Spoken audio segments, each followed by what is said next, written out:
Сәлеметсіздер ме? Мен каналыма қош келдіңіздер. Бүгінгі видеода мен жақсы жаңалықпен бөліскім келіп отыр. Әйелдердің зейнетке шығу жасы төмендейді. 12 мамыр күні Қазақстан үкіметі әйелдердің зейнетке шығу жасын төмендету туралы заңнаманы қайта қарастырылатындығын хабарлады. Әзірге бұл шектеулі тек 2 санатқа қатысты болып тұр.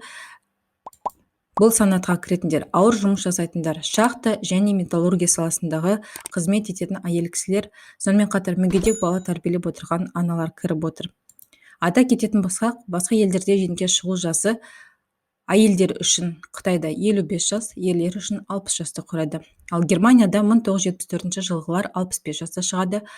1959 жылдан 1963 жылдар аралығында туған кісілер 66 жасында шығады. 1964 жылғар 67 жасында шығады.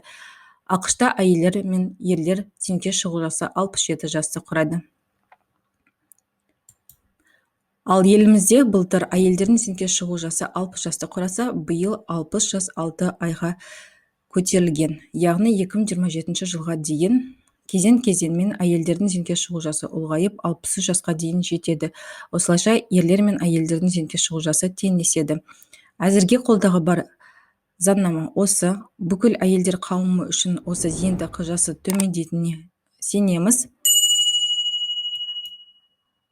Сау болыңыздар, менің каналыма тіркеліп қойыңыздар.